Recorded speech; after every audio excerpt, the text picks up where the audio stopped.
직장에서 상사로부터 성추행을 당했습니다. 현재 상황을 정리해보자면 가해자에 대해 고소를 진행 중이며 피해 사실을 회사에 알렸고 고충 처리 담당자를 통해 조사를 진행했는데요. 가해자는 자진 퇴사했고 피해자인 저는 정신과 심리상담 치료를 진행하며 유급휴가 중에 있습니다. 제가 회사에 나가지 않는 동안 회사 내 동료들이 알게 돼 더 이상 회사에 출근하기가 두려운데요. 제가 만약에 이 상황 때문에 일을 그만두게 된다면 회사에 실업급여를 요청할 수 있을까요? 아니면 노동청을 통해서 해결을 해야 할까요? 상담 부탁드립니다.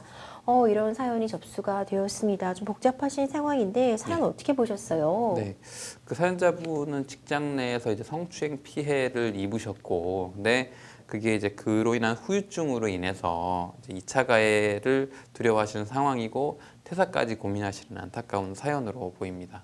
지금 현재 치료를 받고 계신 상담자이신 건데 회사에 나가게 되면 2차 가해 진짜 우려되고 있는 것으로 보이거든요, 변호사님.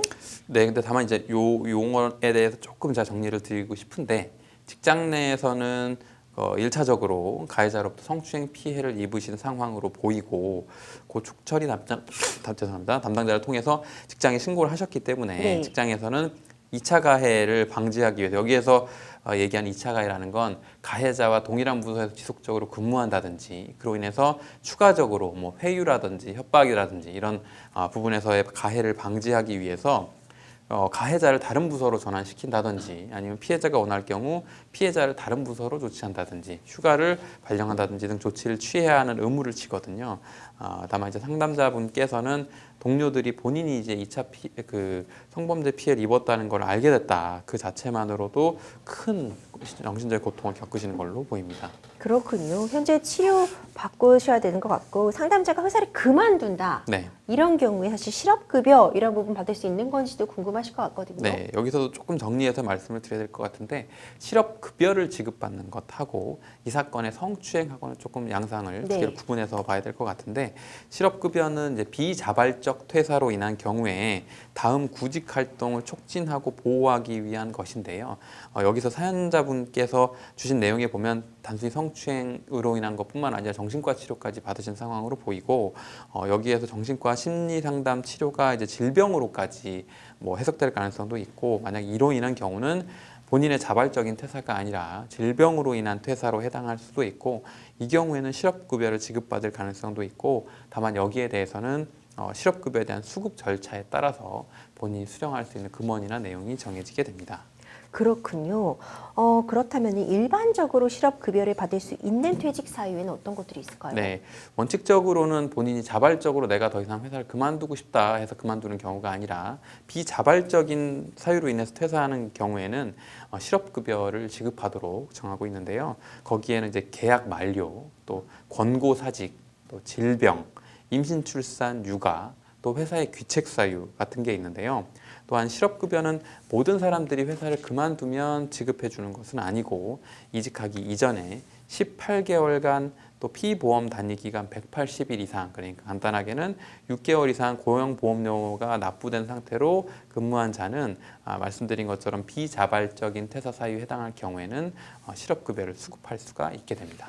그렇군요. 만약 회사가 상담자에게 실업급여 주지 않겠다고 하면 대응할 수 있는 방법도 있는 걸까요? 네, 여기서 이제 보통 현실적으로 많이 벌어지는 경우는 실업급여를 이제 전 회사가 지급해 주는 건 아니거든요. 고용보험에 가입돼 있었다면 고용보험공단에서 지급하게 되는데 다만 이제 퇴사 사유와 관련해서 이걸 비자발적인 퇴사로 처리를 해주느냐 아니면 자발적인 퇴사로 처리해서 실업급여를 못 받도록 어떤 방해라든지 이런 게 되느냐 이런 부분이 조금 문제가 되긴 하는데요. 따라서 앞서 말씀드린 것처럼 회사에서 만약에 본인의 퇴사를 자발적 퇴사로 기재해서 실업급여를 못 받게 하는 그런 좀 방해 행위가 있다고 하면 앞서 말씀드린 것처럼 뭐 질병으로 인한 사유라든지 아니면 그 회사의 귀책 사유, 성추행으로 인한 2차 가해 사유가 일정 소명을 통해서는 회사의 동의 여부와 무관하게 실업급여를 수령할 가능성도 있어 보입니다. 그렇군요. 이 노동청을 통해서 실업급여 신청을 하면 어떤 절차 밟아야 하는지도 궁금하실 것 같거든요. 네, 그 지금 고용보험공단에서 운영하는 사이트가 이제 워크넷이라고 해서 인터넷에 검색어를 쳐보시면 검색되는 사이트인데, 고용보험공단에서 운영하는 사이트인데, 워크넷을 통해서 이제 구직 등록, 내가 이제 다음 구직 활동을 하겠다라는 등록을 하시고 관할 고용센터를 방문하셔서 구직을 위한 소정의 교육을 수료하시면 해당 구직 활동 진행 여부와 함께 실업급여를 지급받으실 수가 있습니다. 실업급여도 필요하지만 무엇보다 손해배상과 함께 고소유지도 중요해 보이거든요. 네. 가해자에 대해서는 앞서 말씀드린 것처럼 이제 강제추행이기 때문에 이제 성추행이라는 거는 이제 노동법적 용어나 혹은 일반적인 용어에 해당하고 형법상으로 이제 강제추행에 해당할 것 같고요. 강제추행에 대한 형사고소를 진행하실 수 있고, 또 형사상 강제추행과는 별도로 민사상 손해배상 청구도 별도로 진행하실 수가 있고요. 또 하나 이제 그 추가로 말씀드리고 싶은 거는 직장 내에서 발생한 피해고, 그로 인해서 지금 피해자분께서 정신과 치료로 인한 질병까지 발병한 것으로 보이거든요. 만약에 그렇다고 하면 여기에서는 구체적인 내용에 따라서는 산업재해가 인정될 가능성도 있기 때문에 이 부분은 구체적인 증빙 서류나 자료를 지참하셔서 해당 산업재해 보상을 받으실 수 있는지까지 추가적으로 한번 검토해 보시는 게 어떨까 싶습니다. 그렇군요. 네. 성추행 정말 있어서는 안 되겠죠. 우리 회사에서 이런 일을 당하신다면 참 당황스럽고 또 정말 고통스러우신 그런 상황일 것 같은데, 대처 방법도 좀 알려주시면 좋을 것 같아요. 네.